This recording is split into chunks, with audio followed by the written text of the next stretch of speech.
And yes, guys, so a warm welcome to all of you. And in this particular session, yes, we are going to like discuss a lot of points, like in terms of theoretical and in terms of hands-on perspective, and some additional information, like which you can travel like beyond like this particular topics in terms of this Kubernetes. So without wasting time, I'm just like jumping into the session directly, and this is the agenda that we are going to see for this particular day. So this what is orchestration and why, what is the importance of this Kubernetes and this understanding. So like so implementing it, so a lot of things like we are going to like see each and everything, both in terms of the technique, I mean theoretical way, and as well as in terms of the practical session, so the hands-on mode. So like even like I will guide you to how to set up this Kubernetes cluster in your own environment using the open source tools. So these are all the agenda for this particular day, and we are just like jumping into the session. And first of all, we are going to see what is meant by this orchestration. So hope you guys have learned or heard about this tool called Jenkins, which is one of the most famous CI tool or the orchestration tool in terms of the DevOps. So that is for the entire DevOps pipeline or the entire DevOps stuff. But here, this, if you consider this Jenkins, so Jenkins won't perform any tasks, but it will assign or it will direct the respective tool to perform the respective task. So that is what we are calling it as orchestration. So the real meaning of this orchestration is, so like I'm just like taking the pointer here. So like it is an automated configuration. The configuration will be done automatically. The management, the coordination. So mainly the coordination here implies the orchestration. And you might have some doubts at this particular stage. So is there like both the orchestration and automation are same? No. So both are different actually. So this automation and orchestration are really different. But like at some point of time, this automation and orchestration will intersect. Okay, so in this case, so why I'm telling this orchestration means, or why I'm talking about the orchestration means, this Kubernetes is a container orchestration tool or container orchestration engine. So what is the actual work of container orchestration? It's nothing but it is just like automatic process of managing or scheduling the individual containers. So you will be using the Docker to create the containers or the images. So that is well and cool. That is well and good. But who is the manager, or who is the tool? I mean, what is the tool that is going to orchestrate or manage my containers? So that is the big question here. So for that particular question only, we are having the answer. So which is nothing but the container orchestration engines. Okay, so we are having a lot of container orchestration engines in the market. So Docker Swarm, Kubernetes, OpenShift from Red Hat, Nomad from HashiCorp, and Docker Compose once again from the what is it, the Docker INC, and this Marathon containership and Rancher. So like all these tools, I mean most of the organizations are like using these tools, like, but this Kubernetes is having the high value or the high ranking out of all these container orchestration engine tools. Guys, like please understand, in order to learn about this COE, at least the basic knowledge of Docker is essential. Okay, so at least the basic knowledge of Docker is essential. So like please keep this in your mind. So like if, I mean, the Docker will help us to create the containers, uh, create the images and the containers, and this Kubernetes will help you to manage those containers, I mean the orchestrate those containers. So that is the purpose of this Kubernetes. Okay, so I'm just like moving to the actual work of the container orchestration. So these are all the works that has been performed by the container orchestration engine tools, like configuring and scheduling the containers, provisioning and deployments of containers in an automated way. Guys, like please understand, all these things will be done in an automated way. Okay, so you just need to give the commands or something. Okay, so based on the inputs from your side, so it will manage that internally. So you don't need to configure, or you don't need to type, or you don't need to do any fancy stuffs there. And it will check the availability of the containers, and it will check the configuration of the, it will manage the configuration of the applications. So scaling is one of the important concept of this container orchestration. Okay, so whenever there is a load, it will scale up, and whenever there is no load, it will do the scaling down. So this is how the orchestration, container orchestration will work. And once again, we are having this allocation of resources, then the load balancing, traffic routing, service discovery, and the health monitoring. So this availability and health monitoring, like both are the same concepts. Like it will check the monitoring, okay, it will perform the monitoring of the containers, and it will secure the interactions between the containers, because like security is one of the important concept that we need to learn in terms of this container orchestration. So these are all the common stuffs like that a container orchestration tool will perform. And why, what are all, okay, here why you need to go for this Kubernetes? The first and foremost concept is Kubernetes is an open source tool, and you can learn that very easily. So that is why we are like approaching towards the Kubernetes. And these are all the additional advantages, I could say, the features, I could say, in other words. So service discovery, load balancing, yes, definitely we are having that. Storage orchestration, you can combine your container to some persistent storage, and automated rollouts and rollbacks. So you can do the deployment easily, deployment of any web application or any kind of applications, and automated binary packaging.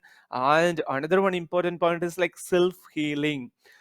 Team, like now in this particular era, so we need to achieve this self healing. So whenever a system goes down, so the system itself should have the enough knowledge or enough intelligence to heal the system itself. Okay, it should like, what is it, think like a human. So that is what we are calling it as self healing. And the main important thing is that the secret and the configuration management. So these are all some of the points like that I could put in this particular slide. But in addition to these points, we are having a lot of advantages in terms of Kubernetes.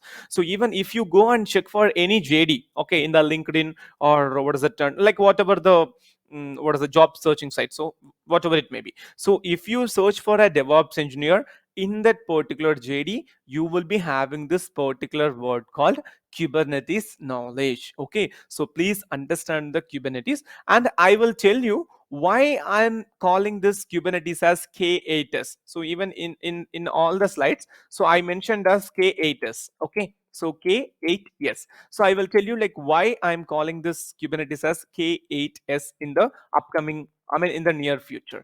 And coming to this, so you need to understand the difference between this, right? Like the swarm, Docker swarm, the Kubernetes, and the Mesos. And as well as like I have added this Nomad, actually Nomad and Rancher in addition to this. So each one of the particular container orchestration engine, like it is having its own pros and cons. So based on the recommended use case or based on the recommended scenario, you need to pick this particular tool. So the Swarm, yes, I already told, it is from the Docker INC, and the Nomad is from HashiCorp. Kubernetes, it is from the Google, the Giant. And this Rancher, yes, the Rancher Lab, and the DCOS, it is nothing but the Mesos. So DCOS is nothing but Data Center OS. So DCOS is nothing but the Mesos. It is from Mesosphere, but it is once again it is backed up by the Apache Open Source Foundation. Okay, so based on the recommended use cases, so the Swarm, you need to go for the small clusters or the simple architectures, and for the small teams, so then you can go for the Swarm. Okay, and this Nomad is for, what is it, you need, if you want to use with the service discovery tools. Like, okay guys, once again I'm telling, this HashiCorp is having a lot of tools. This Nomad can tightly couple itself with the HashiCorp tools easily. So if you are using this HashiCorp tools in your environment, you can choose the Nomad. But this Kubernetes is really huge, and it is production ready and recommended for any containerized environments. So please understand, it is open to all. So production ready, recommended for any type, so big or small or whatever it may be, and very future rich, what is the topic here, this Kubernetes. And coming to this Rancher, so once again it is same as this Kubernetes, but it is having some additional features as well, so multi-cloud and multi-region. And this DCOS mesosphere is exclusively for managing the on-prem kind of thing, okay, on-prem kind of thing. So enterprise version, okay, that is what I could say, that is enterprise version, okay. And also it is somewhat difficult to manage or learn this DCOS in a short span of time, okay. But if you consider this Kubernetes and all, it is very easy to learn, and you are having a fantastic documentation and a lot of tool sets are there, okay. But in terms of this mesos, yes, it is somewhat difficult to learn and proceed with that, okay. So like now I'm just like getting into this architecture of this Kubernetes. So let me change my pointer, then I'm just like changing the pen here. So here you will be having this, okay, this is how your Kubernetes architecture will look like, okay. You will be having one master or controller, and you will be having multiple worker nodes, okay. And inside that particular worker node, okay, so inside that particular control plane, so the users, okay, the users will interact with this control plane, okay, the users will interact with the control plane using this UI or the CLI, okay. We are having the UI or having the CLI. And in the control plane you are having four components, so API server, scheduler, controller manager, and HCD. And I'm going to explain about this particular one, okay. Let me discard this actually, okay, so that like I can go to the presentation mode once again, okay. So let me go to the laser here. So this API server is responsible for getting the API, I mean requests from the users either via UI or CLI. So this is the first point. And the scheduler is responsible for scheduling the respective resources on the worker node. So this is the second point.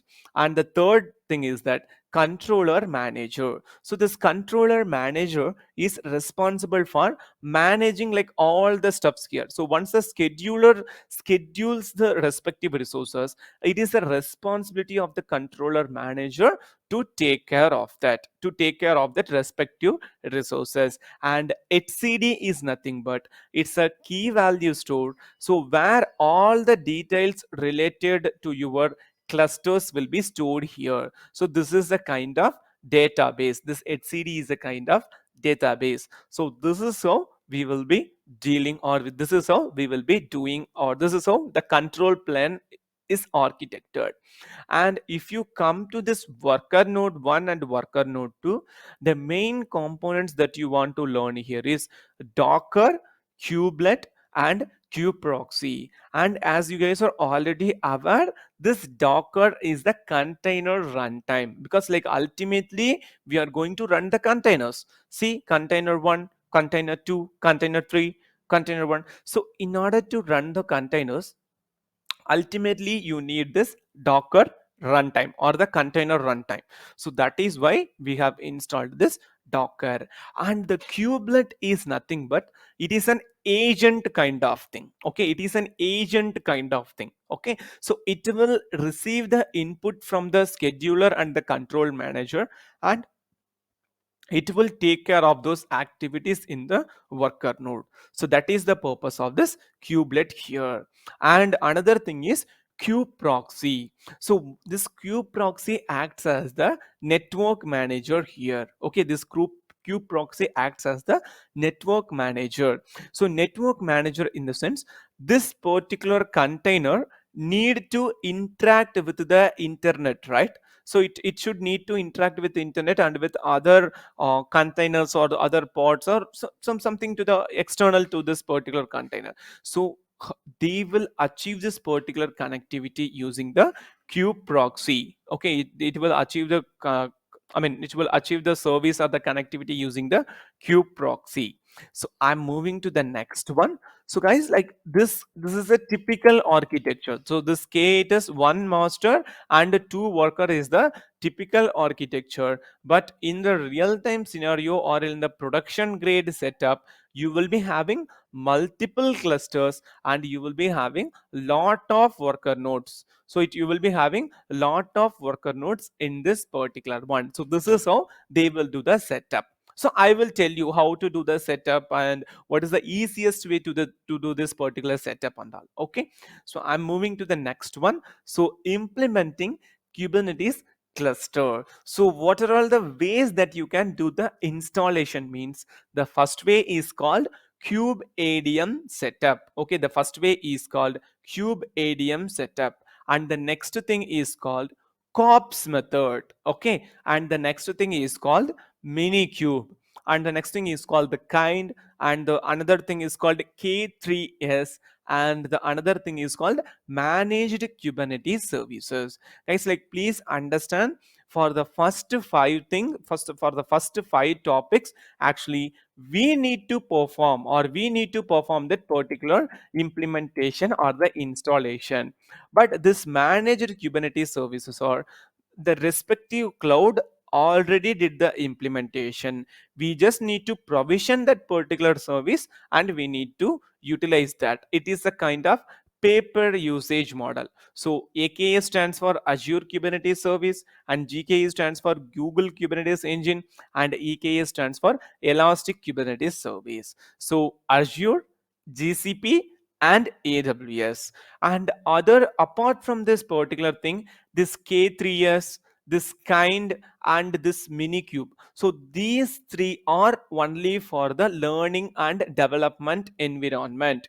You should not use this cube ADM or cops. I mean you can use this, but this minikube kind K3s, it's for the learning and the development environment, and this cube ADM and the cops, so those are for the real time or the production ready setup or production environment. And in most of the scenarios, in most of the recent times, the organizations are using this managed Kubernetes service. Okay, because the installation, the maintenance, so all will be taken care by the respective cloud provider itself. Okay, so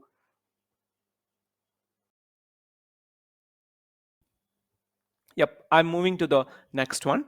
And in this particular demo, okay, and in this particular demo, we are going to use this minikube setup for the easy and the fastest setup. Okay, so you can perform this kubadium cops and all. Okay, but minikube is the recommended setup from the Kubernetes cluster itself. Kubernetes itself, the official Kubernetes itself, in order to do the learning and development cluster. So how you can do that KTS means, first point, you need to install the virtual box. So this is the first point. I mean guys, in terms of the Windows, in terms of the, and one more thing, you can install this minikube in like Windows, Linux, and as well as in the Mac OS. Okay.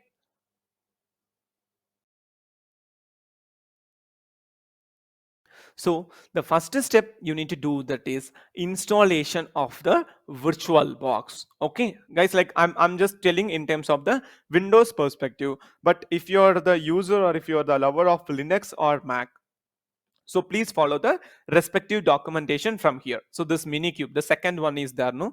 So you can just like follow the steps there. Okay, so then second thing, install minikube. The third stuff, install kubectl tool. So you can download the respective tools from the from these mentioned URLs. Okay, so install virtualbox,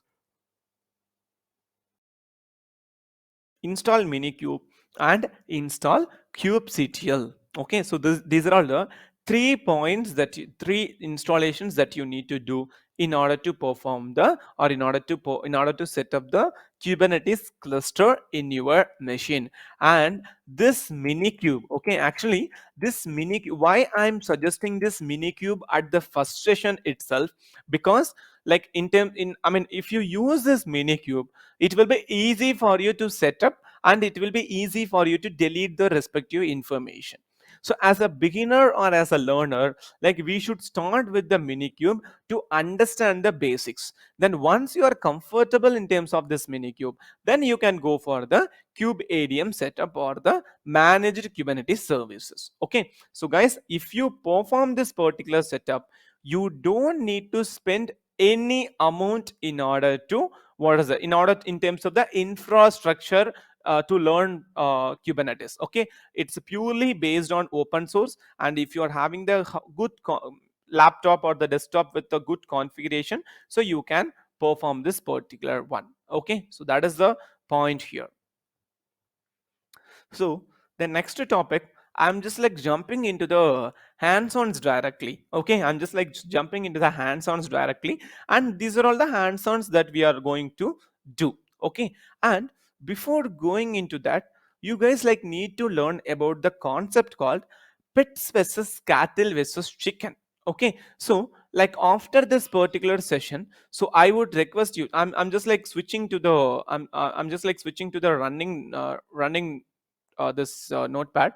uh, so hope this screen is visible to everyone. Okay, yeah, this is visible. Okay. Yes, sir, visible. Okay, yeah, that's cool then. So now I'm, instead of like having all these points here, okay, so this is something like I'm just like using this my running note, running notes. I'm just like taking the running notes in the notepad plus plus. So after completing this session, please have a look on this pets versus cattle versus chicken. Okay, so pets versus cattle versus chicken, and please compare that in terms of the DevOps way. Okay, so this is a famous analogy, so please compare this pets versus cattle versus chicken in terms of DevOps. So you will come to know about the clear cut idea in terms of the what is the why I need to go for containers, or what is the purpose of virtual machines, and what is the purpose of serverless. So these kind of concepts you can easily understand using this single analogy. Okay, so now I'm just like jumping into the session. Okay, so the pods creation and the deployments creation. So in this way, the first step, as I already told, you need to set up the environment. Okay, you need to set up the environment as I suggested. Okay, so please do the minikube setup in your machine, so that will really help you a lot. So second step is that check the minikube whether the minikube is working fine or not. Okay, so I'm just like checking my minikube. Okay, so the command to check the version first is minikube version. Okay, so this is the first command that you need to check. Okay, so now it is telling that your minikube has been successfully installed. Okay, the second thing, so kubectl, I told I'm just like checking the kubectl version. Okay, so now it should give the response like this. So the client version, okay, the client version is working fine, but unable to connect to the server, I'm getting one error because my minikube is not running. So now I'm just like starting my minikube server by running this minikube start. Okay, so now the minikube is actually starting. Okay, so the minikube is starting. See, I have just like used these commands, minikube version and kubectl version, and the next one is minikube start. Okay, so this is what. Okay, so let us give some time to minikube to start, because in the background it will create a virtual, it will create a VM. Okay, it will create a VM in terms of this using the virtual box.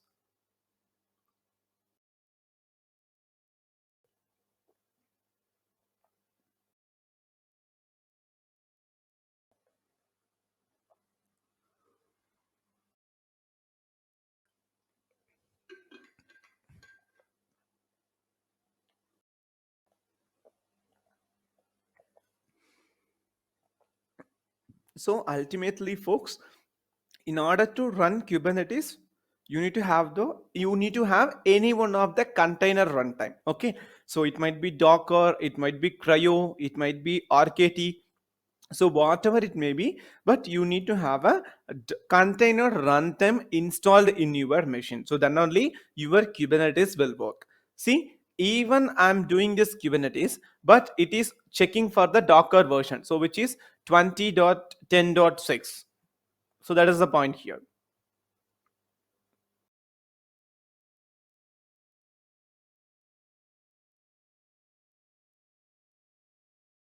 So let us give some time to the Kubernetes to up and running. It's like it is once again based on your the bandwidth, I mean the network bandwidth, and as well as your configuration of your machine. So if you're having around 16 GB or 24 gig of RAM, yes, definitely like it will work without any flaw or without creating any issue.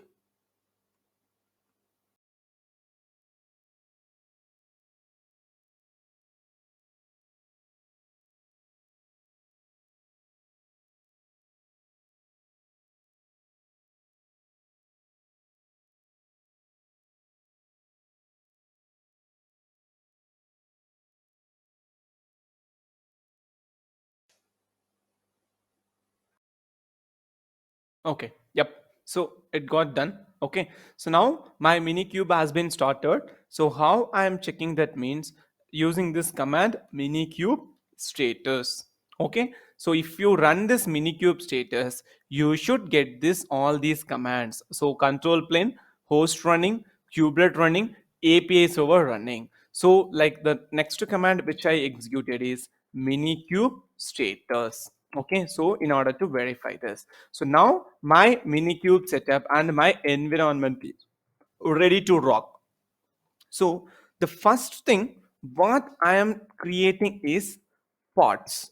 Okay, so pods are nothing but the smallest unit. Okay, smallest unit in Kubernetes. Okay, smallest unit in the Kubernetes. So why I'm creating this pods means, so pods are the package or the box where you will put your container. So I already told, so this Kubernetes is a container orchestration engine. So this Kubernetes is a container orchestration engine, right? So Kubernetes is a COE. So it will work only with the container. So container is the base requirement for Kubernetes. So how this Kubernetes will interact with the container means with the help of pods. So inside that pod, your container will be placed.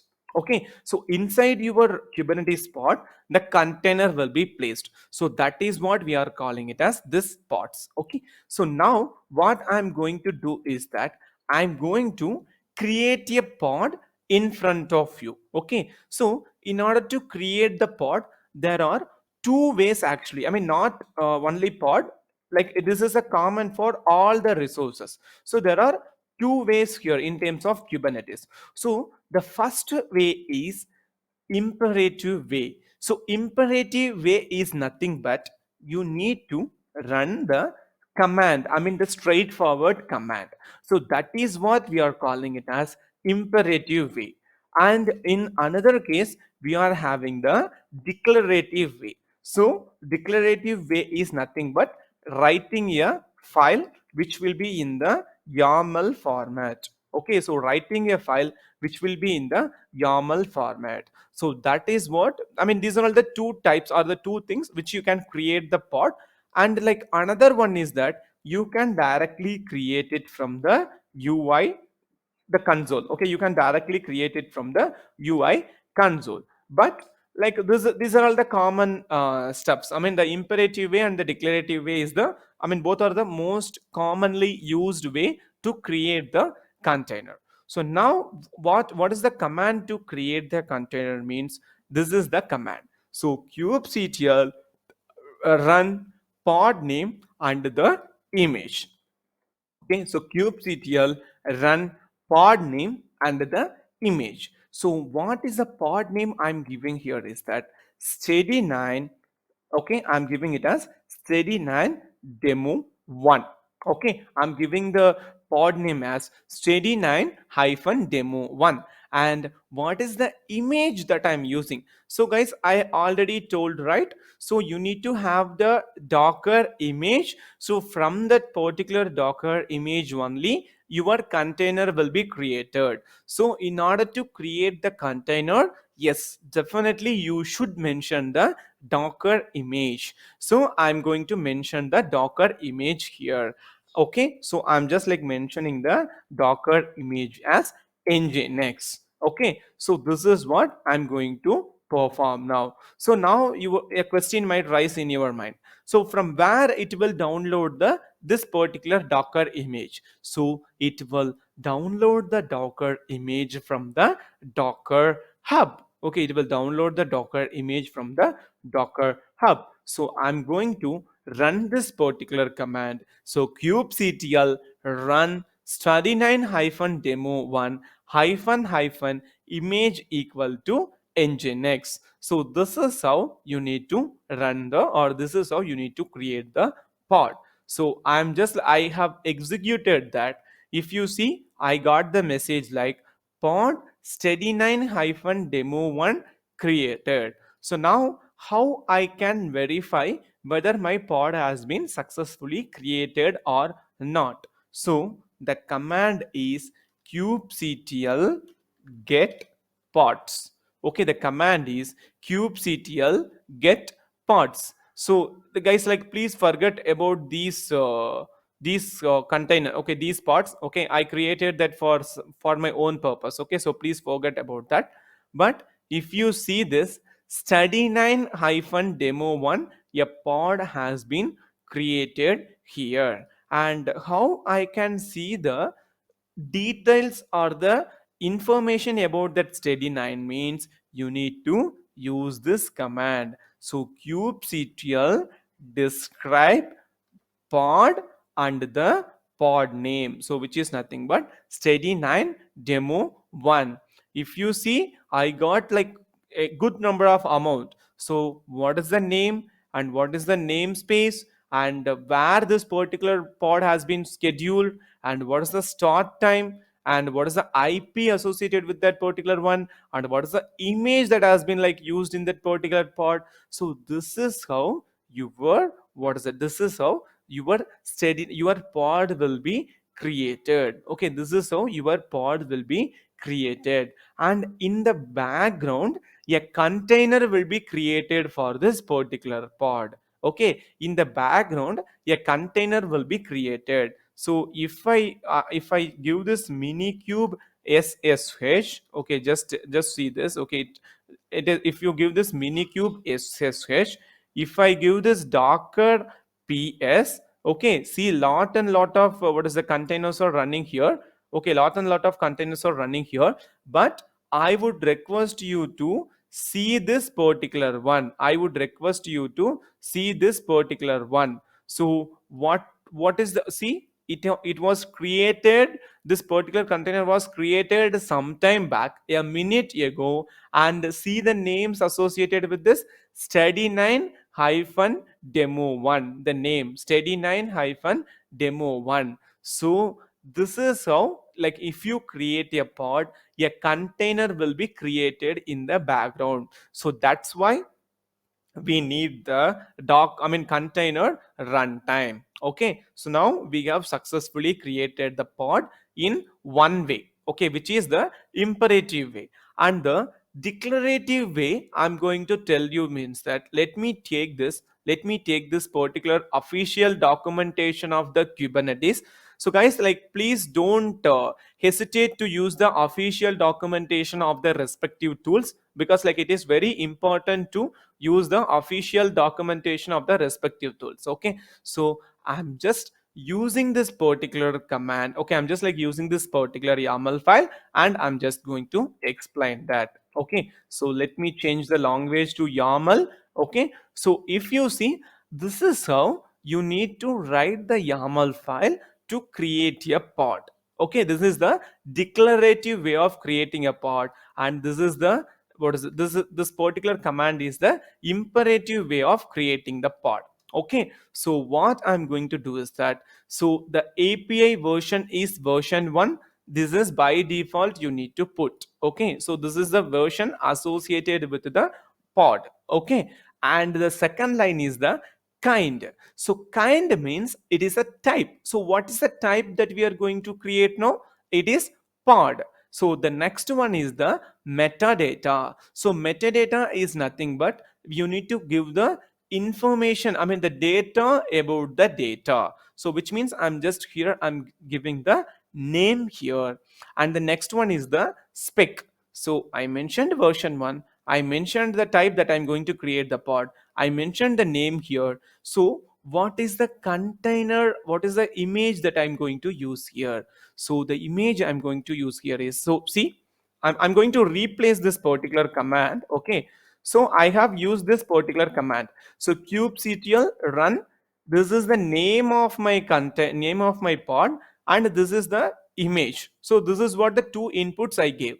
So the same thing I'm going to do here. So instead of name nginx, I'm going to give this study9 demo 2, and under the containers I'm going to mention the image here, so which is once again the latest nginx. Okay, so this is what I'm going to run. So let me save this particular file. Okay, let me save this particular file here.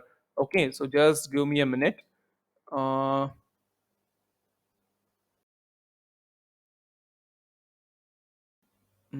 Guys, just give me a minute. Just give me a minute. I'm going to share this I mean save this particular file in the respective directory, then I will just tell you.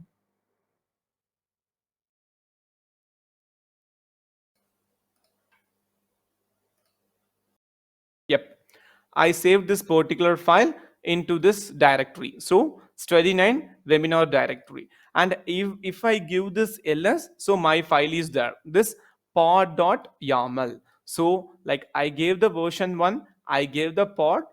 Guys, these are all the default values you need to enter. I mean, which means like these are all typo. If you case sensitive one, okay, please understand these are all the case sensitive one. I entered only the name and I changed the image. So now I'm going to create the pod using this particular file. So how you can create this means kubectl create hyphen f and the file name, so which is pod.yaml. So kubectl create hyphen f stands for the file and the pod.yaml. And if you see, a pod has been created. So if I give this kubectl get pods, a second pod will be created. So study9 hyphen demo 2. Okay, so now like now you need, okay, now we understood how to create the pod. Now we need to know how to delete the pod means just simple. So instead of kubectl create, just give kubectl delete.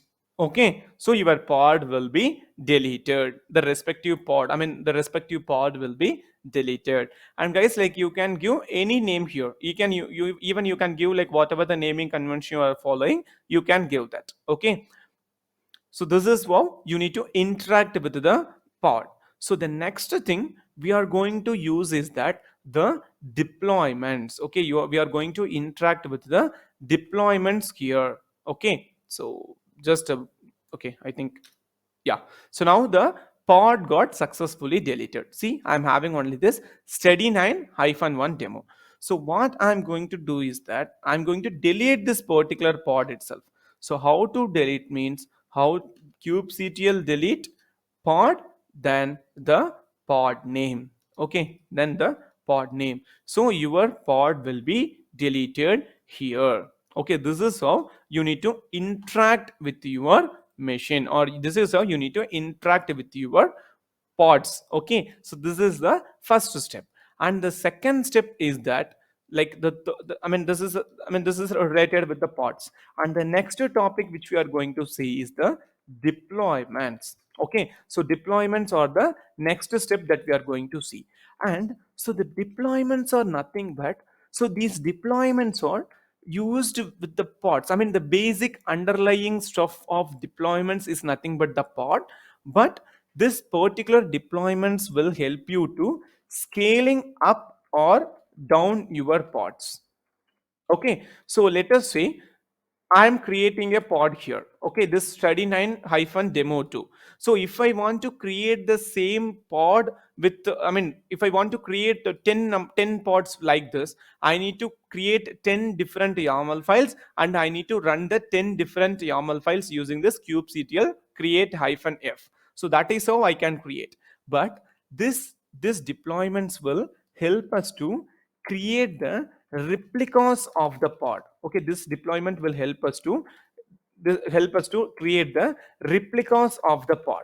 Okay, so now I'm going to tell you how to create that particular deployment, how to create that particular replicas. Okay, I'm going to tell you how to create the respective replicas. And once again, we are having this particular concept called imperative and the declarative. Okay, so once again we are having this concept called imperative and the declarative command. Okay, so now I'm going to use this declarative way of using this particular pod. Okay, so for that I'm going for the official documentation of the deployments and I'm using the YAML file from there. Okay, I'm using the YAML file from there. I'm changing that to the language YAML and I'm saving this to the what is it as the deployment dot YAML. Okay, I'm just like saving this as deployment dot YAML. So here if you see, the API version associated with the deployment is apps slash version 1 and the kind is deployment and the name is, so what I'm going to give is that I'm going to give the deployment name as steady 9 deployment. Okay, I'm going to give the name as steady 9 deployment. Okay, so it's like just give me a minute. I need to delete the existing deployment here so that like you guys can easily understand that. Okay, so this is the command to delete the deployment. Okay, so kubectl delete deployment and the name of the deployment. Yeah, so now the deployment got deleted, so it's nothing there. Okay, so now I'm going to take this. So here if you see this metadata, I already told this is kind of name that you can use, name and the labels associated with this particular deployment. And the main thing which you need to consider here is this replicas. So this much, I mean, how many replicas you are mentioning here, so that much of replicas will be created. So replicas in the sense it's nothing but the number of pods. Okay, so 5 number of pods will be created as a part of this particular deployment. And this template will speak about the engine, I mean the pod template. I mean here I have mentioned, I have created the pod and I mentioned the image here, so the pod got created. So now the deployment is going to create 5 replicas, I mean 5 pods. But what is the template, and what is the template means in which image? So what image should the deployment should use to create the pod? So the that answer will come from line number 12 to line number 21. So the same thing, if you see this particular thing, just a minute, I'm going to like move to the another view. If you compare line number 13, okay, so please see the right side file. If you compare the line number 13 line from line number 13 to 21, and on the right if you compare the line number 3 to 10, if you see both the things will be the same.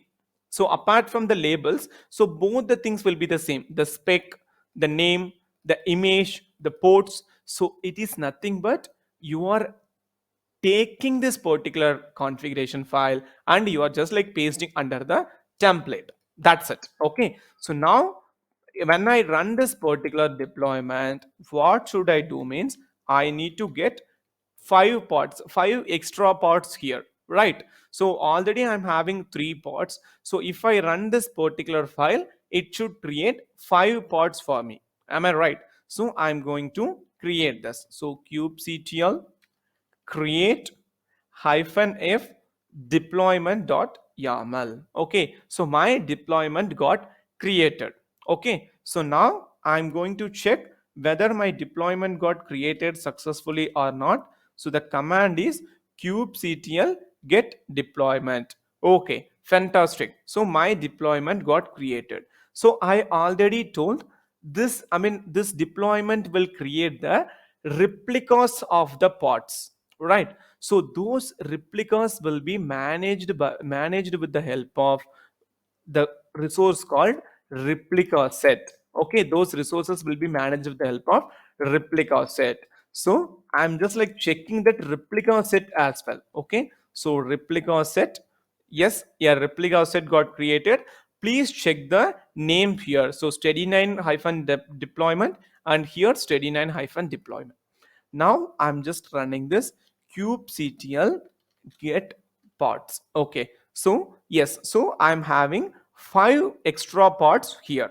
Okay, so now you need to understand the power of the deployment and the power of the replica sets. Okay, I'm going to delete, okay, I'm going to delete one pod here. Okay, I'm going to delete one pod. So I'm going to delete this particular pod, steady9 deployment 2277. Yes, okay, I'm going to delete this 2277. Yes, okay, so let us see what is happening there. See, once again a new pod got generated. Okay, a new pod got generated.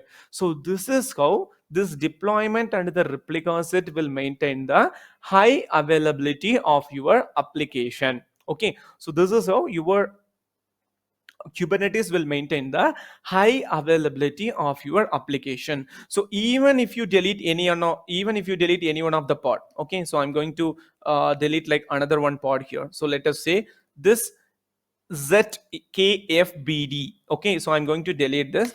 So even if I delete this, a new pod will be generated. See, a new pod got generated here. 4 seconds back the age. So this is how your replica set and the controller will help you to overcome this particular scenario. Okay, so this is the beauty of the deployment. Okay, this is the beauty of the deployment. Okay, so now I want the next beauty I want to like see here is that okay, so now actually you got let me open the file here. So let me open the file here. Okay, so now you want to change the image of this particular nginx. Okay, now you want to change the image of this particular nginx. Okay, so how you can change the image means in the runtime.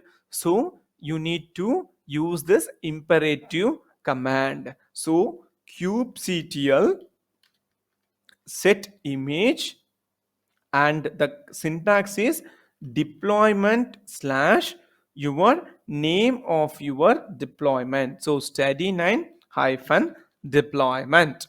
Okay, and the container name, so nginx equal to nginx colon 1.16.1. Okay, so now I'm going to explain this particular command by comparing this particular one. See, so this is the command I need to use in order to update the image name. So here the image is 1.14.2. I want to upgrade this to 1.16.1. So how I can do that means kubectl set image, the deployment is the keyword, and the name of the deployment, which is steady9 deployment, and the next one is nginx equal to nginx means the line number 18. So you need to follow this line number 18. So for this particular container only I'm going to update the image. So you need to mention the name of the container and the image value. Okay, so this is how you need to do. So now I'm going to run this particular image and let us see what is happening. So kubectl get pods. See, like the existing the older pods are getting terminated and the new pods are in the container creating state. So without zero downtime, okay, without doing any changes, like simply by running a command, by a single command, you are able to change the respective image of all the pods. So this is how you need to utilize the deployments in the real time. Okay, this is how you need to utilize the deployments in the real time. I'm going back to the particular one. So this creating a deployment has been done, and the managing deployment has been done, and this deleting the deployment I have told the the respective command. And you need to use this scaling of containers, guys. Like, okay, so now I'm having 5 replicas here. Okay, I'm having this 5 replicas here. Okay, so I need to increase the replicas to some other value. Okay, let us say I need to create 10 replicas. Okay, so how I can do that means using the command called replicas, the set replicas command. Okay, so just give me a minute, I'm going to type that particular command.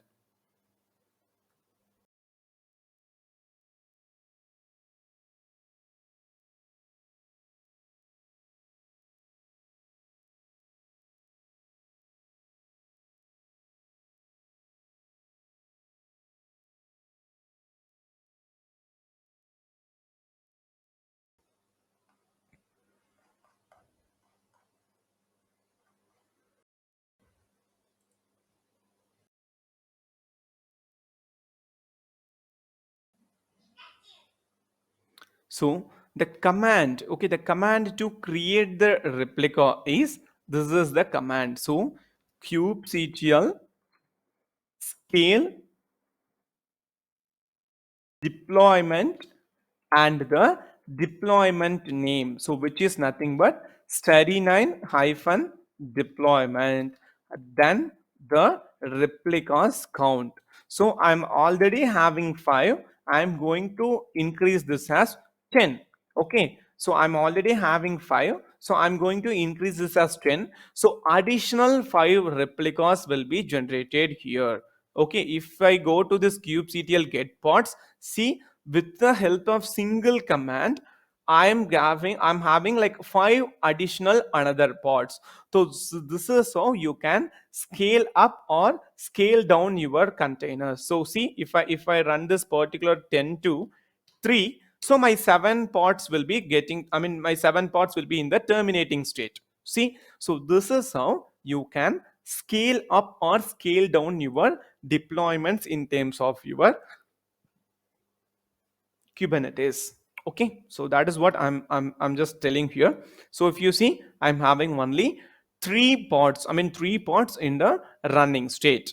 Okay, so the next stuff would be the scaling of the containers I told, and how to delete the deployment I already told. So you can use 2 ways, but I'm going to use this kubectl delete hyphen f the deployment dot YAML. So your deployment will be deleted here. If I give this kubectl get pods, yes, so there won't be any pods running associated with the respective deployment. So this is how you need to do the change. Okay, and the next one would be exploring the container logs. So how you can see the logs of the pod or the container. So the command for that particular one, the command would be, okay, so guys, these are all the basic commands actually. Okay, so we cannot like cover the entire stuff here. So kubectl logs and the name of the pod. Okay, so this and the name of the pod. So I'm going to run this kubectl logs the fancy name. Let us say I'm running this for fancy name. Okay, so see, these are all the logs associated with the container as well as the pod. So this is how you can check the logs of the pod, logs associated with the respective pod. So the command is kubectl logs. Okay, now I'm going back to the respective one, the demo. So here the implementation, the GUI, the next topic which we are going to see is that implementation and using GUI for Kubernetes. So as of now, I worked only in terms of the terminal, right? So here you are having this GUI for Kubernetes. So the first one is, let me go to the presentation mode, sorry. Yeah. So the first one is the Kubernetes dashboard, which is the default one. And the second one is the lens. So it is a third party tool. and the Octant is also a third party tool, and Cube Now, so it is for the mobile applications. And the last one is the Portainer. So this Portainer is applicable for both the Docker as well as the Kubernetes. Okay, so you can use that. And the next important topic here is that, so how to relate your Kubernetes with the microservices. So first of all, you need to understand what is the concept of microservices here. So guys, like microservice is nothing but, you will, let us consider you are having an e-commerce application, a big e-commerce application. So instead of having that in all the points in a single application, you will be splitting that particular application. See, account service as a separate one, inventory as a separate one, shipping as a separate one, and the storefront and the REST API as the separate one. So you will be having the separate code base for each and everything, and you will be making the interconnectivity between those particular stuffs. Okay, this is what we are calling it as microservices. And if you see, account DB is, I mean, initially we had this monolithic. So monolithic means all the applications or all the functionalities will be in the single code base, and the entire application will be accessing the single DB. But if you see, you are having multiple services, and if you are having multiple databases. So if this account DB goes down, it won't affect the inventory or shipping or storefront or API. So this is what the isolation begins. Okay, this is where the isolation begins. See, it is an architectural style that structures an application. So which it will have, it will be highly maintainable and testable, loosely coupled. Guys, if you see, these are all the loosely coupled and independently deployable. Are you getting this particular independently deployable? You can deploy your account service independent in an independent way, and as well as the inventory service. And the same goes for the business capabilities. Like as per the business capabilities, it will be organized, and it will be owned by a small team. In order to manage this shipping service, I need only, what is the 3 to 4 engineers. I don't need to have the 10 or 15 members of team. And one important point is that microservice application should follow this 12 factor principle. So guys, like after this particular training or after this particular session, so please go and check about this 12 factor app. Okay, so in this particular website, so 12factor.net. Okay, so this is how your microservices will be there.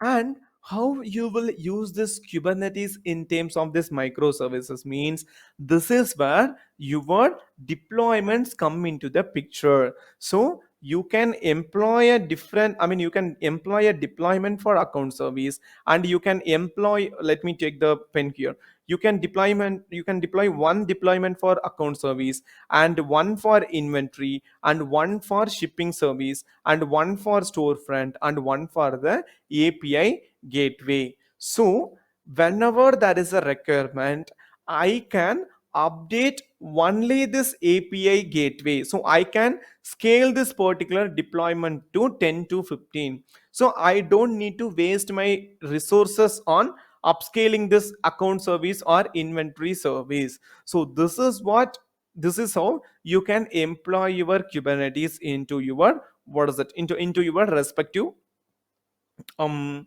into this particular microservices architecture. And in the real time, so most of the peoples are using, I mean, most of the organizations are using this Kubernetes in order to implement this microservices. Okay, so this is how you can employ your Kubernetes.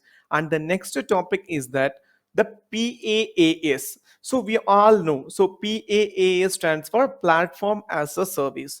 But some people are considering this Kubernetes as a PaaS, but that is not the correct story. So this is not the correct way, because this Kubernetes is not a PaaS, but it will perform some of the tasks similar to the PaaS. Okay, so like at the container level, it is operating at the container level. So it is providing the deployment, scaling, load balancing, and the logging and the monitoring solutions. So these solutions are also available in PaaS.